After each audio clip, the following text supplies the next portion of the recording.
El emergente que apareció son los conceptos de horizontalidad y verticalidad, que son conceptos de Pichon-Rivière.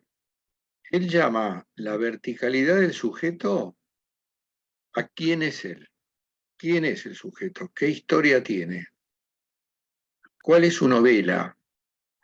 Ustedes saben que nosotros vivimos una novela ficcional que se llama realidad personal. Parece que la realidad es una y para todos, pero no es así. Cada uno tiene la suya. Sucede que no nos damos cuenta porque como pertenecemos a la misma comunidad, hablamos el mismo idioma, sin embargo hemos sido criados por personas diferentes, discursos diferentes, y todos tenemos esa singularidad que le llamamos realidad. Lacan dijo, la realidad tiene estructura de ficción. Es una novela. No podemos vivir sin esa novela. Si a mí me sacan esa novela, yo desaparezco como sujeto. Entonces, aunque yo no me dé cuenta, vivo una vida que está permanentemente impregnada del pasado, del presente y de todo lo que yo puedo proyectar a futuro, ya sean proyectos o miedos. El futuro generalmente produce temor, porque no sabemos qué va a pasar. El pasado a veces produce nostalgia porque es un pasado de pérdidas, y el presente a veces produce estrés, que es un exceso cuando uno tiene que atender a muchos frentes. Entonces, verticalidad es un eje vertical que se puede graficar. En cada momento de ese eje vertical están los momentos históricos del sujeto. Y hay un eje horizontal que es el momento en que el sujeto está agrupado o está vinculado. Por eso un mismo sujeto con una sola verticalidad tiene distintos momentos en que la articulación de los dos ejes se llama rol. Entonces, acá tenemos un rol, ustedes tienen roles que se espera que roten, vayan cambiando, porque los roles tienden a fijarse, pero en otros momentos tienen otros roles y otras funciones, por ejemplo, función de padre, función de madre, rol de amigo, rol de compañero. Nosotros diferenciamos rol de función, por ejemplo, en el grupo operativo hay una función que es la que cumple Silvia y la que cumple Alejandro, y ustedes cumplen roles que son mucho más libres que las funciones. Las funciones están restringidas. Por eso ni Silvia ni Alejandro introducen cuerpos extraños, opinan sobre lo que ustedes están hablando, ni toman partido por alguna discusión que haya entre ustedes, nada. Nosotros somos neutros. ¿Por qué? Porque la psicología social y el psicoanálisis atacan lo que se llama el discurso del amo. Nosotros venimos de una infancia y después, en distintos momentos de la vida, atados a un amo que nos ordena y que en la interioridad del psiquismo tiene un espacio que se llama superyo, donde están los mandatos.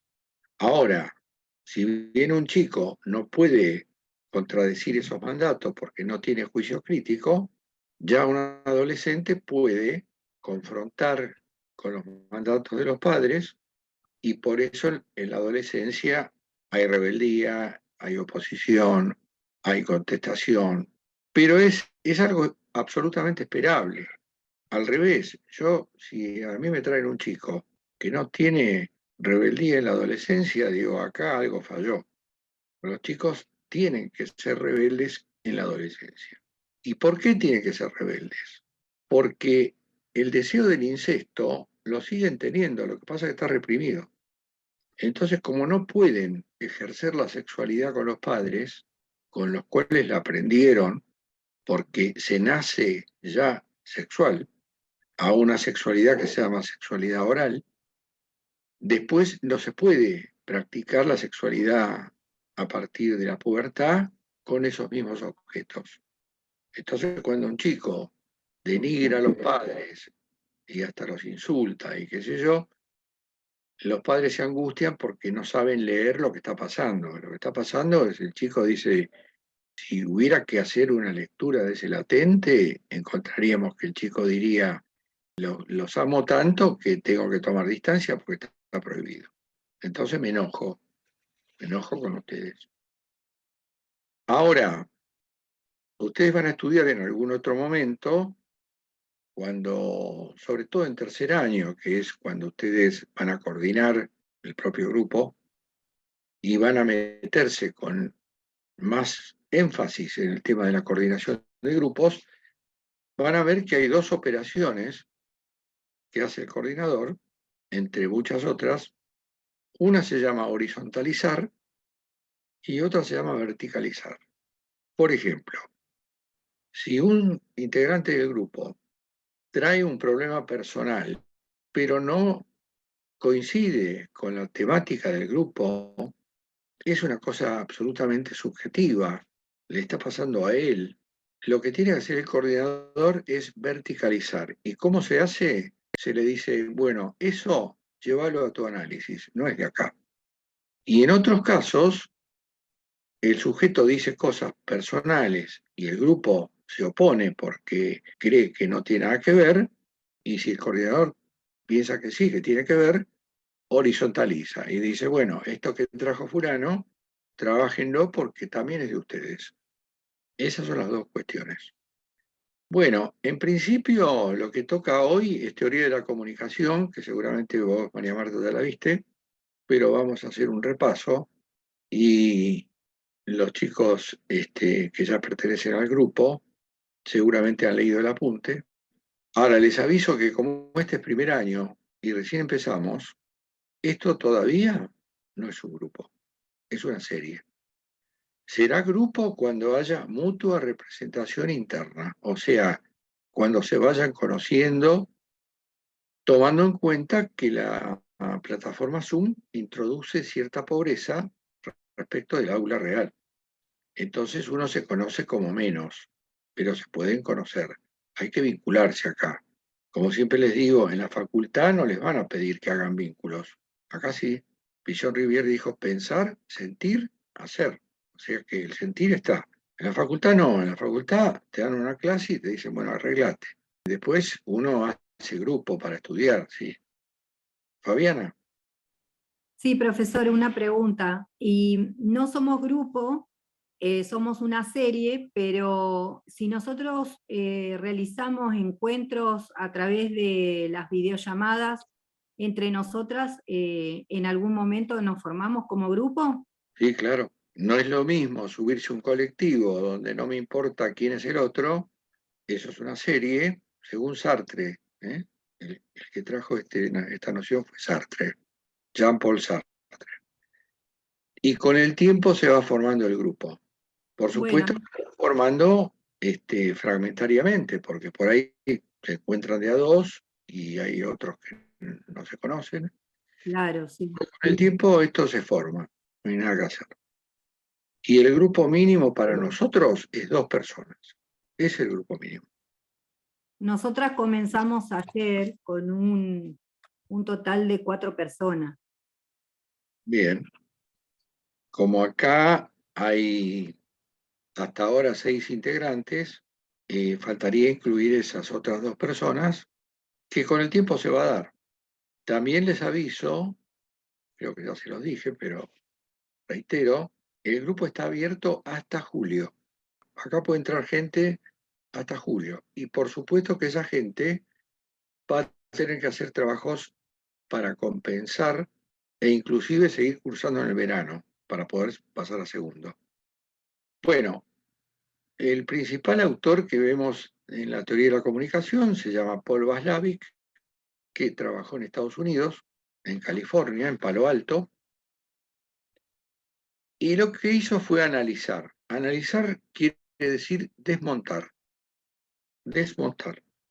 Porque viene de una palabra griega que primero es la palabra lisis, que quiere decir romper. Cuando le pones una a lisis, quiere decir juntar, y cuando le pones otra A, vuelve a querer decir romper. Entonces, un análisis tiene dos A, dos negaciones. Entonces, analizar es desmontar. Cuando ustedes hacen un análisis de sangre, esto que es uniforme, rojo, rutilante, líquido y demás, después en el análisis está todo desglosado, las partes componentes de esa sustancia. Bueno, nosotros analizamos el discurso. Acá venimos a aprender a leer el discurso, porque todo sujeto, cada vez que habla, habla en dos niveles, por lo menos, pero por lo general son dos niveles, un nivel consciente, un nivel inconsciente. A lo inconsciente o a lo oculto, acá le llamamos latente, y a lo que se ve le llamamos manifiesto. ¿Cómo es la nomenclatura? Una M mayúscula, una barra horizontal y una L mayúscula abajo. Siempre lo que está abajo de la barra significa que no se ve. Hay dos tipos de latentes. Están los latentes retenidos, que son los secretos grupales, todo grupo tiene secretos, y están los latentes resistidos, que son los inconscientes de cada uno. Digo de cada uno porque el grupo no tiene un inconsciente colectivo. El inconsciente colectivo es un concepto de Jung, por lo cual Freud se le enojó y se separaron. Para Freud el inconsciente es uno y de uno porque se forma en el grupo primario con unas personas singulares y otra persona tiene otro. Por supuesto que hay algo que van a estudiar el año que viene que se llama resonancia fantasmática, que no es el momento de decirlo, pero que tiene mucho que ver con el hecho de que cuando ustedes hablan, ponen a disposición, aunque no se den cuenta, el inconsciente personal. Y esos inconscientes se van articulando. Mari. Hola, ¿cómo andás, Mario? Tengo una consulta. En lo que vos llamás retenido, ¿puede ser lo que Freud en la primer tópica dice el preconsciente? Sí, podría Sí. ser. Pero lo que pasa es que el preconsciente es el lugar de la memoria accesible Ujú. y ahí coincide. Pero cuando vos retenés una información, tenés una intención, porque la intención ¿cuál es? Ocultar.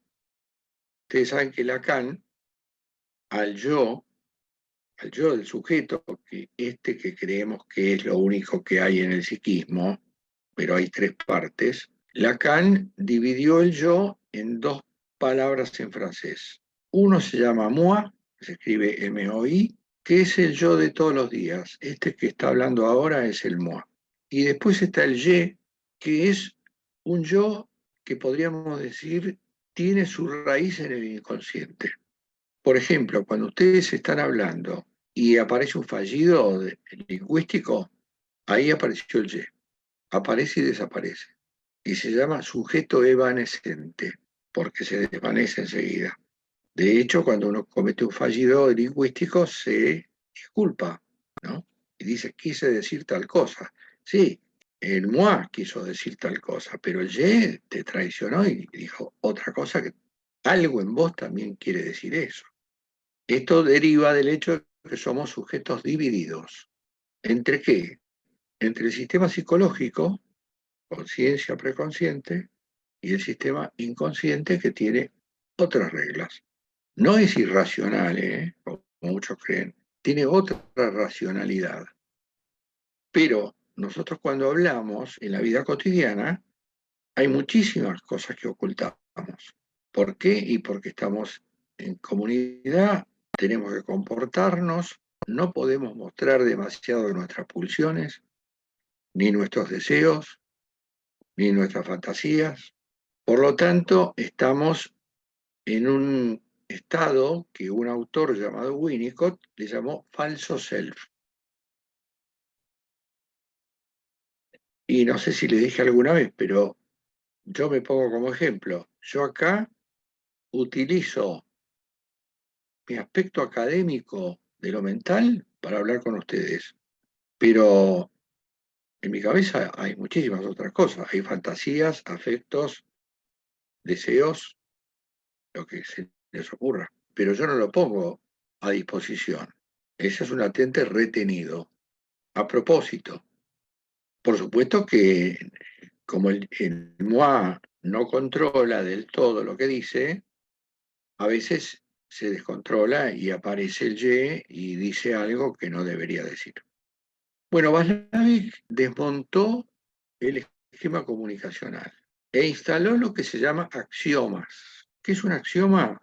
Es un conjunto de ejes. Axi quiere decir eje, oma quiere decir conjunto. Por ejemplo, genoma. El genoma es el conjunto de los genes. Entonces, los axiomas son ejes sobre los cuales se basa una teoría, en base a un desmontaje. Entonces, ¿qué dijo Václavic? Dijo, bueno, cuando dos personas hablan, el que habla primero se llama emisor y el que recibe se llama receptor. Ahora, ¿qué hay entre los dos? Un mensaje. Si los dos están en presencia, el mensaje es transmitido por vía del sonido, está encodificado en el idioma español, tiene ruidos, tiene interferencias, tiene un vehículo, que son las ondas sonoras, tiene un medio, que es el aire. Ustedes saben que nosotros nos escuchamos porque hay aire, si no hubiera aire no se oye nada. Me da gracia cuando en alguna película de cuestiones espaciales hay una nave en el vacío del espacio y revienta y se escucha un ruido tremendo, pero no hay ruido porque no hay aire. En este caso, digamos, el vehículo o el medio por el cual nosotros nos comunicamos es virtual. De todas maneras, escuchamos sonidos y el receptor decodifica el mensaje, se hace una idea de lo que el otro quiso decir y responde, transformándose en emisor. Y esa respuesta se llama feedback. Feedback quiere decir retroalimentación. Después se van intercambiando los roles y, como dice Václavic, con el tiempo del intercambio el código se va ajustando. Y ya con esto nos quiere decir algo importante. Quiere decir que el código no es perfecto. Yo digo algo y yo no sé lo que el otro entendió. Otro axioma es que rige el malentendido básico. O sea, no puede no haber malentendido. Parece que sí, que puede no haber. Parece que nos entendemos a la perfección, pero no es así. Entendemos lo que podemos. Por algo interesante que dijo Lacan. Dijo, la palabra no está solamente hecha para comunicar, está hecha para evocar. ¿Y qué es una evocación? Es lo que me produce a mí una palabra. Y como soy distinto del otro, no voy a entender exactamente lo mismo que quiso decir el otro. Entonces acá en la clase teórica yo tengo una idea, la encodifico, la digo, ustedes la reciben, la decodifican y se hacen una idea que en algún punto no coincide con la que yo tenía. Entonces, rige el malentendido básico. Y esto es importante ¿por qué? Porque cuando ustedes sean profesionales, hay algo que no hace falta buscarlo, y es el malentendido. Siempre está, en una familia, en una oficina, en un colegio, siempre está el malentendido básico. O sea que, de todas maneras, más o menos nos comunicamos, nos entendemos, pero el malentendido está siempre.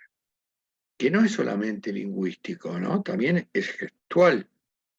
A veces una persona decodifica un gesto de alguien y dice, me miro mal, no quiero saber más nada con esa persona. Y tenía una basurita en el ojo. no tenía nada que ver con un gesto hostil. Ya vamos a ver un autor que se llama George Mead, que habló del gesto significante, o sea, el gesto como un elemento de mensaje. Y nosotros usamos ambas cosas, usamos el lenguaje y usamos la gestualidad. Por eso otro axioma dice, toda comunicación conlleva un contenido y una relación. El contenido es lo que yo quiero decir y la relación es cómo lo digo. No es lo mismo hablar empáticamente que gritar agresivamente el mismo contenido. Eso lo han verificado ustedes en la vida cotidiana. Hay personas que son empáticas y aunque te tengan que decir algo a veces hasta doloroso, tienen cuidado y entonces la relación en el sistema comunicacional ayuda a la mutua comprensión. Y hay personas que no. Un caso, por ejemplo, es ¿vieron esas personas que decimos, fulano no tiene filtro? Y bueno, ¿qué estamos diciendo? Dice lo que se le canta, no tiene cuidado. Entonces el factor relación está tocado. En otro punto existe lo denotado y lo connotado. ¿Qué quiere decir lo denotado? Lo que se oye. Y lo connotado es lo que está oculto. Por ejemplo, si yo a alguien le tiro una ironía, lo denotado es lo que se dice, pero lo connotado es lo contrario, en la ironía. Por ejemplo, si a alguien que yo considero que es un tonto le digo, vos sí que sos inteligente, estoy en este binario. Lo denotado, sos inteligente, y lo connotado, sos un estúpido. Ahora, lo que no tuvo en cuenta Václavic, porque no lo conocía, es la existencia del inconsciente. Porque nosotros no hablamos en una sola línea, hablamos por lo menos en dos. Y habría que decir, ¿dónde está el inconsciente? Bueno, no está debajo de nada, no es un iceberg, no está detrás de nada, está en lo que hablamos, oculto. Lo que pasa es que no se nota. Ustedes lo que van a hacer aquí es desarrollar una escucha para captar ese otro mensaje que no siempre es fácil de encontrar o no siempre existe, pero que nosotros tenemos que aprender a buscar. Por eso Lacan dice, hablamos en pentagrama, en varias líneas. Entonces, cuando hablamos en pentagrama, de pronto, si aparece de vuelta un fallido lingüístico, que se llama lapsus linguae, estamos en otro registro del pentagrama. Y si estamos en análisis, el analista se va a fijar en eso. Por eso acá tenemos una regla, que es la cuarta regla de los grupos operativos, que se llama de no aclaración. Lo que se dice ya está dicho. Vos te podés disculpar, todo lo que quieras, pero lo que se dice está dicho. Las otras reglas son discreción, o sea, esto no sale de acá, y la supervisión, no hay otro lugar. Estoy hablando del grupo operativo, porque las clases teóricas sí son públicas, van al canal de YouTube.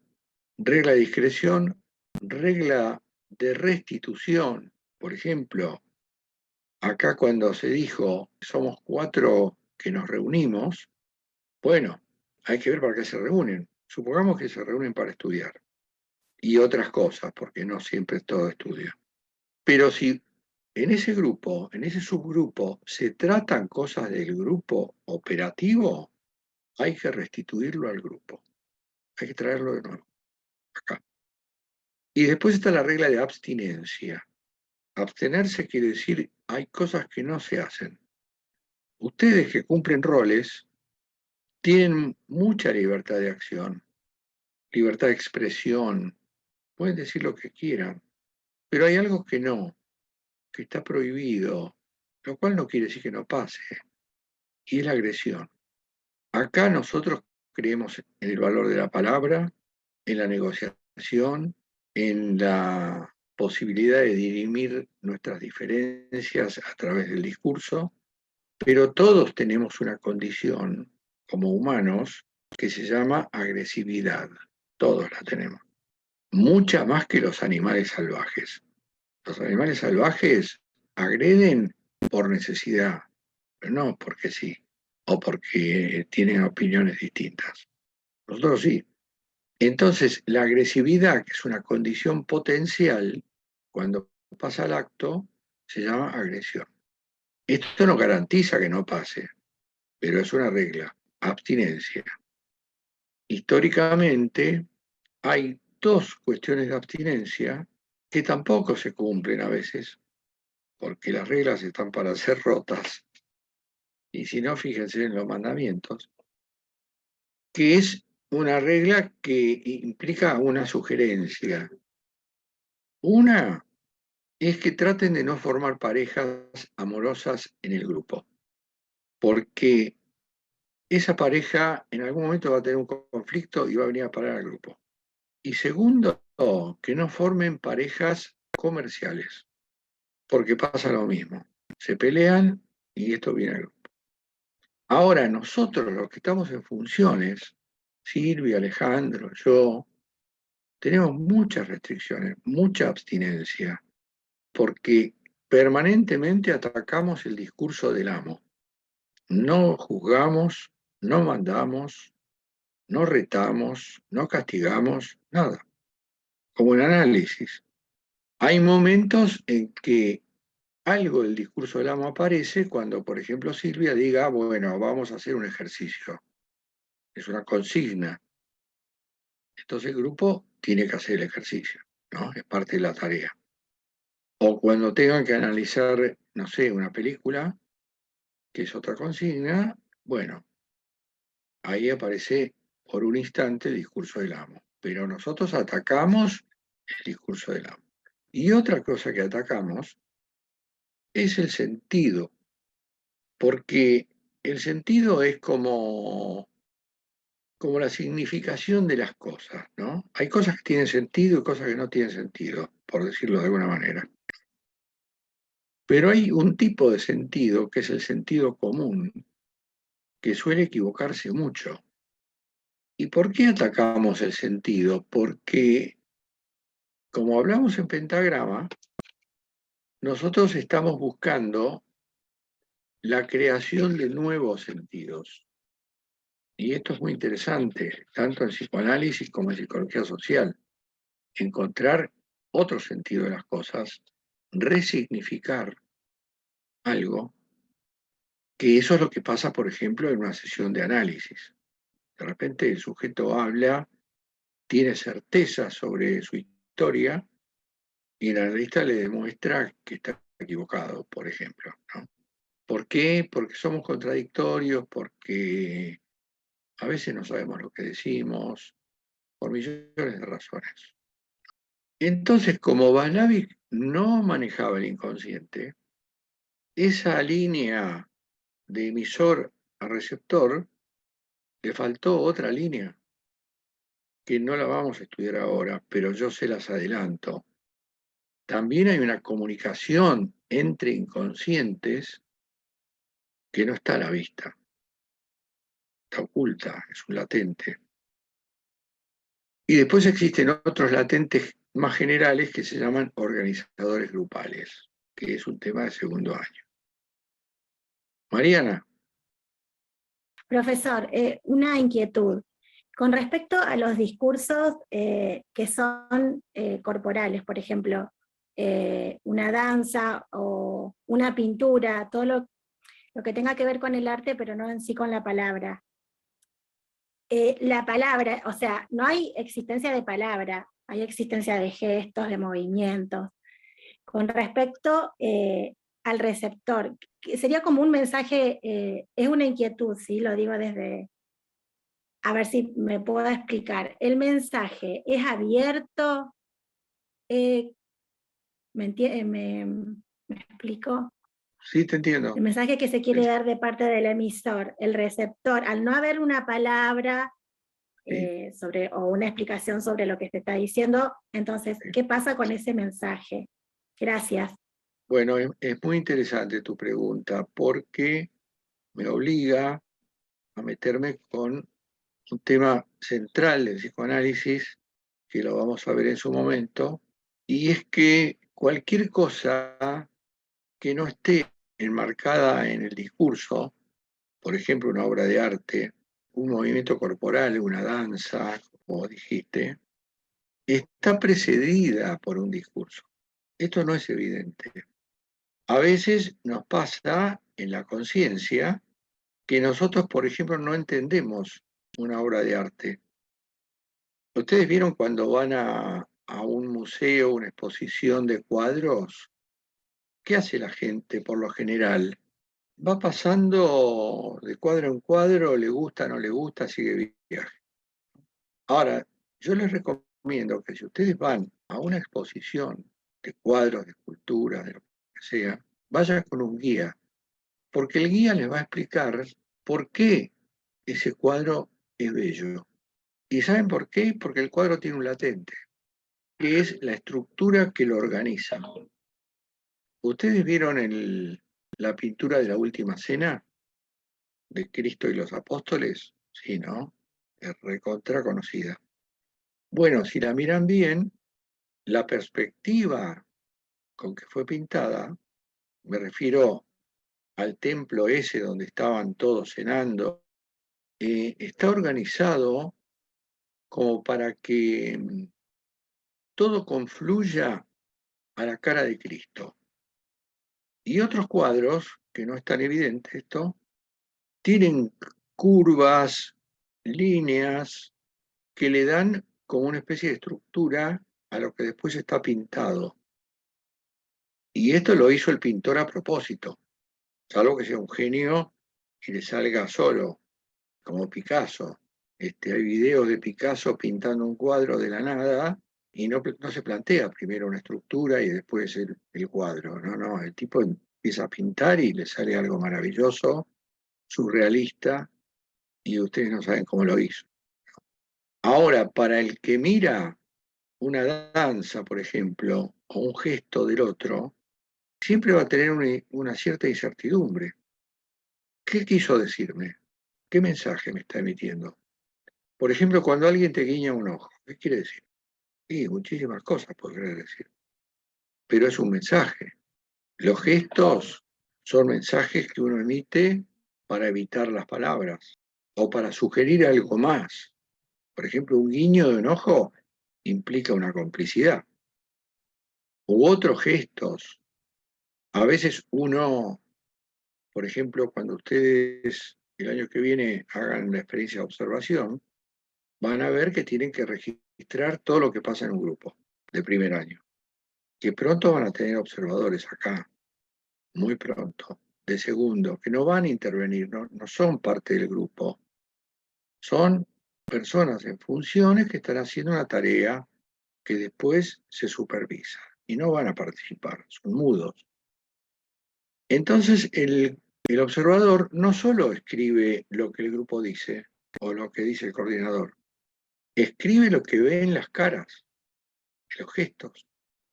Pero no puede decir, por ejemplo, en forma directa, fulano está triste.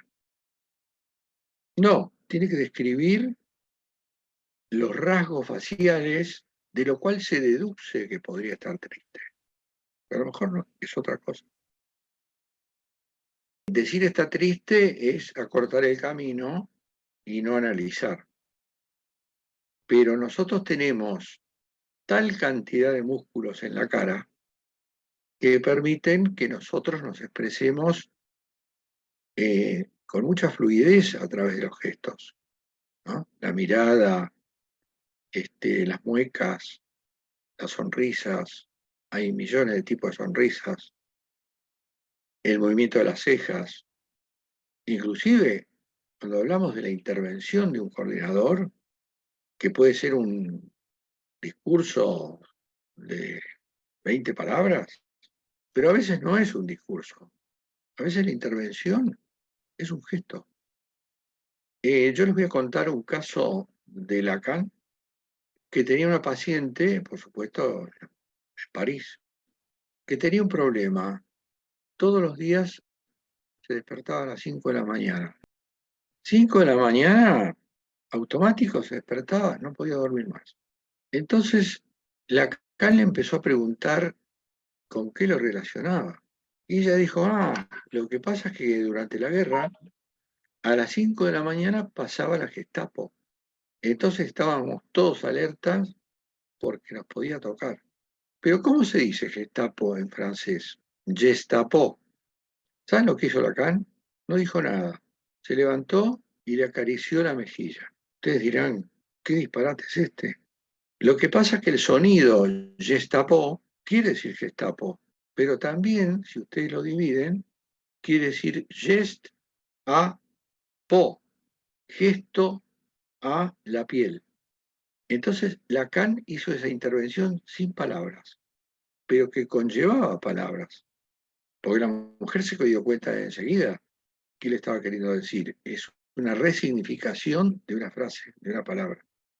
O, por ejemplo, me acuerdo en un grupo de tercero, en donde estaban empezando el año y no hablaron del tema de la clase teórica.